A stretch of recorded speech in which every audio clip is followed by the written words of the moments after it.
I know. So now it's a good year to end it. Like, and scene. How was tribute? How was tribute? Ooh. I feel like it was awesome. We're in the throes. Well, we're in the follow-up right now. Yeah. So after all the models and all the agents, it's the follow-up, and we had over half of the models in development and new faces get a positive response from agencies, which is huge, because there was 25 agents. So now the follow-up is a lot. It's daunting. Can you hear that? Yeah, no big deal. We always have snorting dogs. So so it was tribute, great. Yeah, it was great. It's like there's multiple parts to tribute. Yeah, that's true. So many.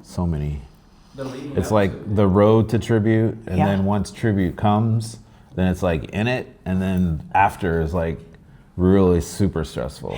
We felt great about the show itself. I felt like the show was great. I think it was the best show ever. We felt great about the models, their preparedness. They killed it. They looked on the runway in the show. Yes. The show looked the best it's ever looked. Yes. They knew they walked with confidence, all of the things. That was really great.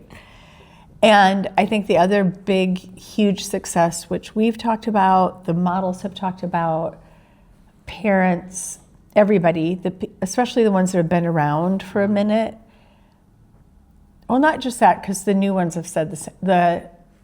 The super supportive following, the group of models that we had, positive, upbeat, no grumbling, no drama, it was just fun, supportive. Everybody's here to have a good time and put on a great show. And so the environment backstage, from hair and makeup, fittings, all of it was super positive. And the creative teams that were part of it organized. Mm-hmm. Fittings went like this.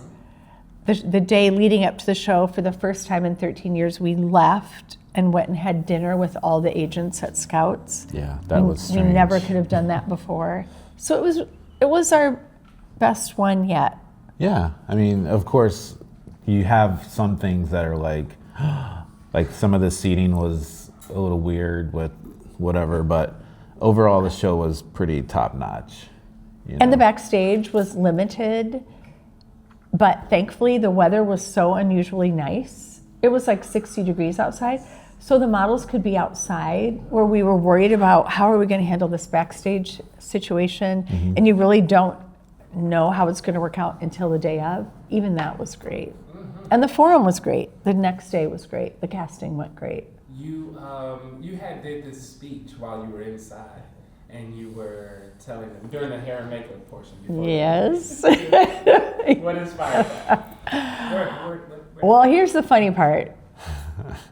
The reason why that I always do something before, but that kind of happened a bit more abruptly than normal, because when we came back after dinner, I saw a couple of models touching up their own makeup, which is a no-no, because you've had this creative team do the makeup and you let them. So in my mama bear, not so Mary Sunshine mode, was like, oh no, we don't do this. All the models get over to hair and makeup. And I was thinking about how I know that I do this because I'm told by my great husband and other people that I was like, and then we went into hair and makeup. And to be honest, every time we get in that environment, I don't even know what it just comes to me. Mm-hmm. And I can never recollect, I have no idea what I said on stage. No idea. Just in the moment. If you said, I'm going to give you $1 million to say what you said on stage, I'll never be able to regurgitate what I said, because at that point, it's always just an outpouring. It's from the heart. Yeah. It's like I get in a different place where it just, But we're always going to want, I just had a conversation before you got here, before we sat down. I called a girl to talk to her. And 30 minutes later, she was like, this is everything I needed to hear. And it's just our responsibility and role in their life is to help them be ready and prepared and believe that they should be up there and that they're there. They've already won because they're already in the room and they're on that runway. And I guess at that point, I think that's what I talked about. Yeah. In that environment, you trust the team. You don't. It's not about you in that moment. And the thing is that we've realized, we've analyzed it and tried to understand it, because there's a shift after you've been doing this as long as we've been doing it.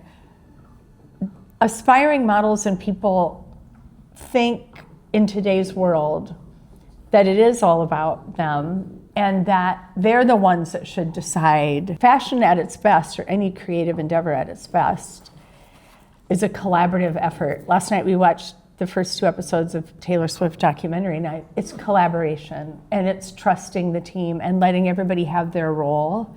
And so I love that Minnie shared that, because I remember the first time Minnie got her hair cut, and she was very upset that we were like, girl, we need to have a haircut.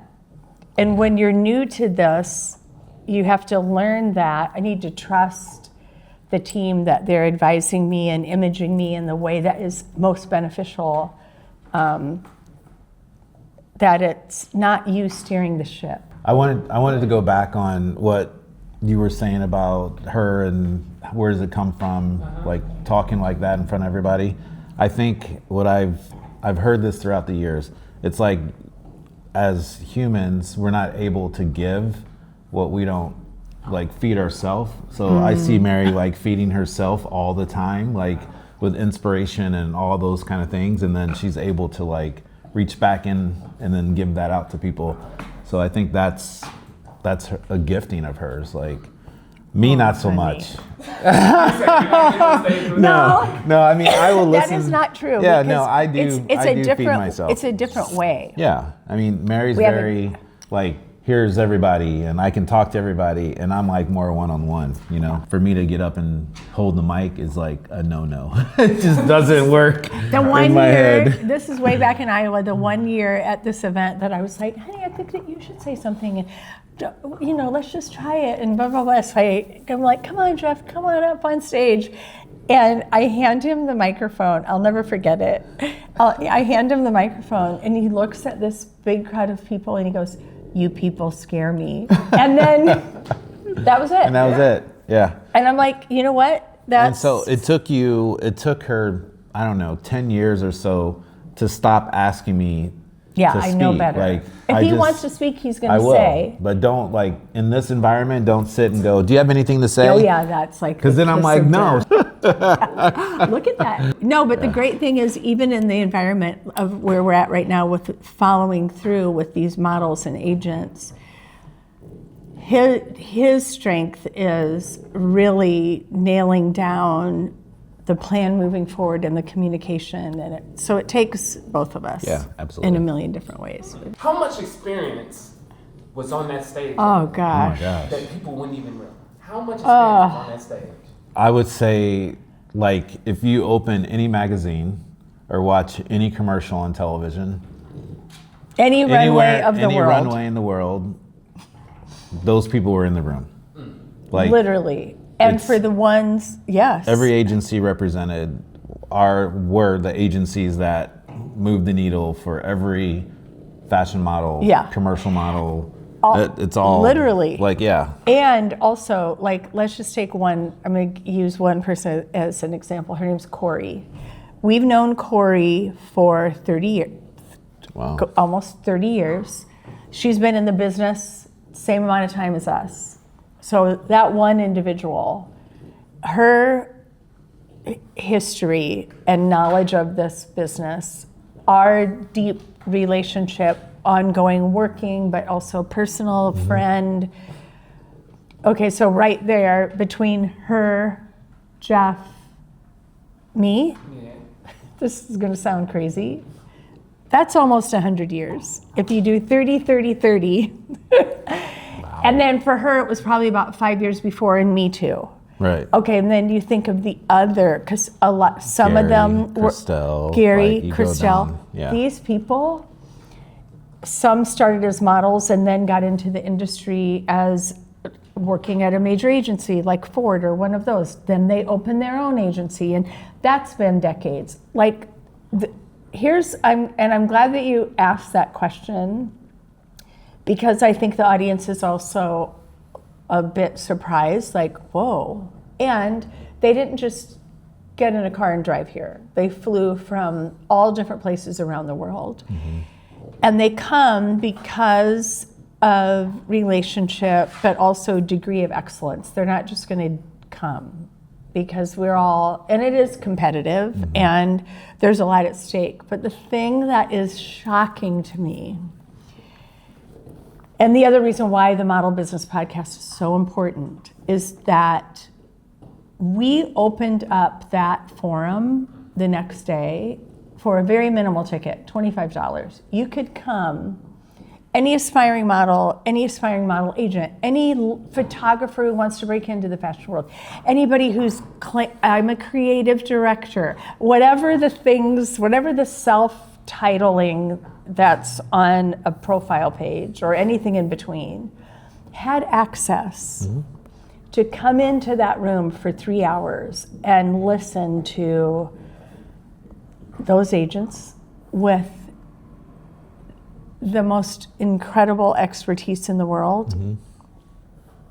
And we filled the room with our people, and then there was probably another 20 people maybe that came. And I'm like, that's where I keep hearing this word, and I think it's a social media word, exposure. People think, I need more exposure. I need to get my stuff out there. I need more exposure. I'm like, no, you don't need, you have all the exposure in the world for you to put yourself out there. You need knowledge and information about how this thing really works, because it's not out there. And when you have access, you'd rather take pictures of yourself and post them, or take pictures of somebody else, instead of having access to go, what do you look for in a fashion photographer? What do you look for in a test book? What's the best advice you would give?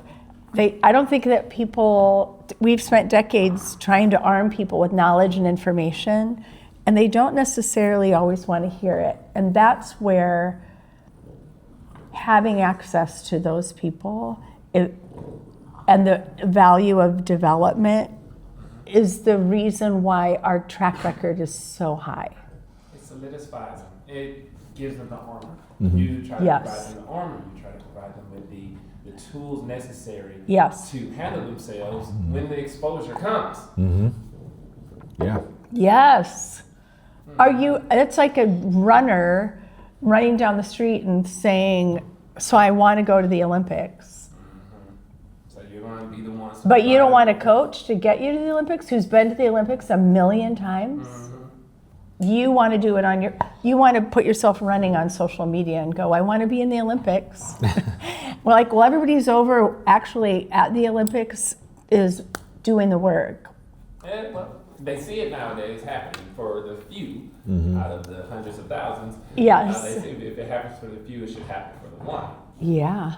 Yes. I feel like we get a lot of that, like, after the fact, like, because we do a lot of development, as you know, leading up to Tribute. And then the after Tribute, they're like, what do I need to do? Like, we've been telling you what to do for 11 months. Yeah. Like, and either you do it or you don't do it. You do it or you don't. Like, I've done my job. Like, I've given it all to you. Like, all the knowledge, all the expertise, like the direction, the connections, the proximity, the access. Yeah, the access, everything. But if it's your choice, if you choose to listen and actually apply that, it's like everything. Well, I remember thinking, because I say over and over, be prepared with questions, be prepared with questions. And then when it came down to it, I was like, that's it. No one had questions? I can't remember. They had questions. What ones do you, what? There was one in particular. Okay, I can't wait. And I think part of that conversation too was, how do you get people to notice? And I love that Gary answered. Gary said, number one, in today's world, if you're really good, you are going to be seen, because you're always going to gain the attention no matter where you're at. Because we were talking about geographically being wherever. And then I said, for the first 15 years, we were running a management company that literally was presenting, having models walk all around the world in our basement in Darting Prairie. And a lot of press came, because when you're good at what you do, not to toot our own horn, but we work really hard to be in this place. And and we have learned so much in it. Like we've said, what we learned, that's why too, even being in proximity, I'm like, being around is where you learn. We're big believers in internships and doing things to gain the experience, and I think you gain way more experience doing than sitting in a classroom. And also, just in the way that the world is today, there's a lot of this, you don't know my value, where I'm like, No, it's worth. Oh, worth, you don't know my worth. I'm like, okay, and you've been doing this how long? Oh, and you've mastered it all already. Wow, that's a miracle. The ones that really grow, because we had conversations with agents. We've had conversations recently with people who've been doing things for decades who are like, I want to do this, I want to learn this. Can we collaborate so that I can raise my game? And everybody knows we're all in this to raise each other's game. That is what gets you far. The collaboration, the community. Yes, Yeah. Same thing with a model who's been around forever. We just had a couple models who did a test shoot, they've traveled the world, they've shot with great photographers, and like, I learned so much this weekend. And I'm like, yeah, because the kiss of death is thinking that you've made it. I like that. And that you, especially in a space that's fashion, it's always changing. It's always moving. Our world is like this. Yeah.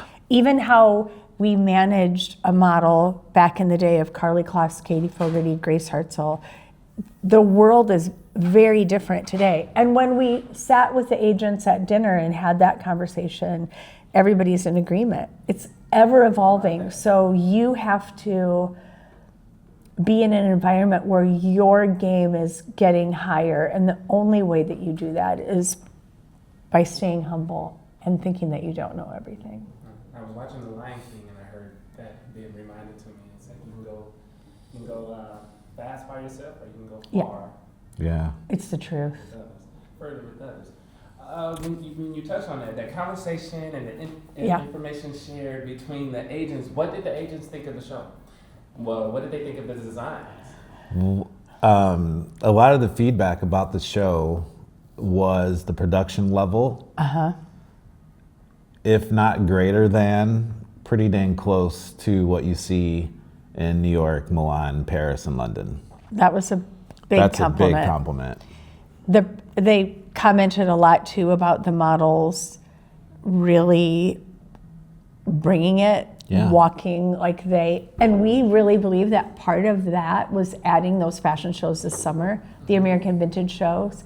It gave them more experience, more opportunity, more doing, more experience, and you could tell it. And so that was the feedback too. The feedback from the agents was great. At the end, when they started to, I feel like in some ways at moments they were more engaged than the audience, and the audience was really engaged. But when they got, what were they competing against? What were they? They started to do something. Whatever side was better. Yeah, but how? Yes. Yeah, whoever. Who were more hyped. Yeah. Yeah, Yeah, I get it. that was hilarious. Must be the top one. Oh, no way. Yep. Yep, it's the top. It keeps shifting. His Oh. No, it's fine. No, it's Yeah. fine. Well, yeah, they were going back and forth. It was fun. They were having a lot of fun, which was great. We kept saying to the models, their job, as it got closer, the models can get nervous about doing the casting and overthinking. What if I don't get an agent but we're like, this is just step one in a million steps. So, but I think this year in particular, we kept stressing to them, have fun. Here's the number one thing we want you to do is have fun. And I think that you felt that in the rehearsals and in the show itself. Even the casting. Yeah, the it casting felt was lighter. Relaxed, yeah. It was The very. designer at the end. Who was Yes. this last designer? You came out on stage, everybody was dancing, Yes. whooping and howling. Who was this designer? Well, we've known Jason Wu for a long time. 15 years probably. Yeah, when Karlie was at the beginning of her career, he was in this major moment in his career. So we would be at his show all the time. And then one of his really best friends is a dear friend of ours. And we've stayed in communication with him. We've had other models in the show, but this past year, he and I became friends because I was helping him work on this project. And at one point I kept going, wouldn't it be amazing if I just asked him if he would consider putting a collection in the finale? And Jeff is really great. Jeff is a great asker. You don't know if you don't ask. But then if I ask and I don't get a response, then I start feeling bad. Maybe I should have asked that. But it says you have not because you asked not. Right. Yeah. So one of the times where we'd have these hour-long conversations because he's hilarious. I started the conversation with him and said, It's coming from the top. "Oh, it is Yeah. coming from the top. It is coming from the top." Well, we're almost done anyway. So, anyway, I asked him, and he was like, "Absolutely." Like it was, and I loved it for the girls because it definitely was a beautiful way to end the show. I loved the song, the girls loved it, and it was a celebration afterwards. You know how I'm glad that I didn't think about it beforehand, and then I didn't think about it in the immediate during the show, and I don't even think I've said this to you, but you know how when everyone came out and then everyone got really excited, and then the models started to I was like, that could have been such a disaster because that. I didn't even think of that. I did. Did you? Yes. Because it's one thing to have models walking on this, because that's a 4 foot high. Yeah. And it was stable, it was, but you see the videos on, they're on a balcony and next thing you know. Yes, that's the mother in you. That was the mother in me. I just think that we skated through something that could. Oh, I saw you move them up to the other part of the stage. Because I was like, wait a minute. This could turn to be disastrous. I'm glad you thought of that.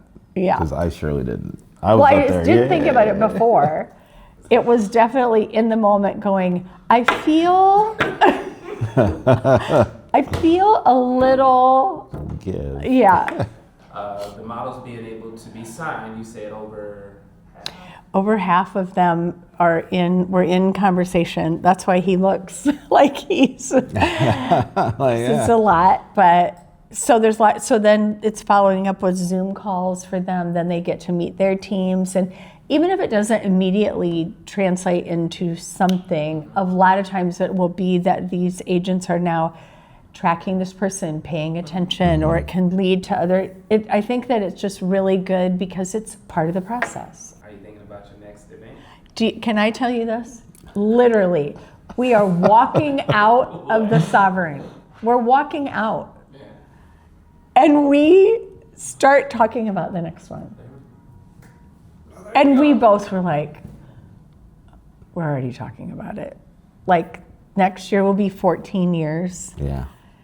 I was thinking about next year will be 14 years, and then the next year it'll be our 15th tribute and our 30th year in business. Oh, really? Yeah, because remember it was 25, and it's the second time that it's aligned. Once again, something we didn't plan. It just ended up being that. So we have to do at least 15. Yeah. Well, that's kind of cool. You got Then we'll wrap 15, it. which is half of 30, so you got this play on one half. I Yeah. know. That's gonna be Yeah. interesting. I know. So now It's a good year to end it. We're like, and scene. And you had your granddaughter did a fantastic job. Didn't she do a great Yeah. job? I mean, She's really impressive. she's a no-nonsense kind of girl. And she has a very deep, carrying voice. Like throughout rehearsal, I'd be like, I need you. And she, I think being an athlete, volleyball girl, she learned how to like command a room. Or it's just that she's your granddaughter. That too. It was really good. We feel good about it, and it's definitely a love project. And this year for us, I don't know, it was, I think, just all the way around for a million different reasons. It felt really special this year. Yeah. And then like I'm listening to this book, and after I didn't respond to whatever junk this A was, negative thing. It was a negative thing. in my book, it said that well, it wasn't that situation, but overall, like when you give time to like negative, it's like it's a distraction, and it's like pulling me away from my purpose. Yeah. You know, so I'm getting really good at like counting to 10. In which I've taught all my kids, count to 10 first, you know? Yeah. And then if you still feel it, go for it. But it's like, What was your take? I feel like people, when they come to tribute the first time and they're just thinking, oh, it's a fashion show, that they're surprised that it's more than that. I wasn't surprised. See, I saw it leading up. I see the individuals that's. Oh, that's true. So I wasn't surprised Right. at all. If I did have any expectations, I knew it was going to be great, and it was. And it just was. The lighting was the only thing that gave me a headache because I had to adjust. he gave us a headache We've too. heard that. Any like photographer wise, yeah. But we're good and Cool. very good to wrap up here. Okay, great. Yep. Cool. Awesome. Mwah. Ah.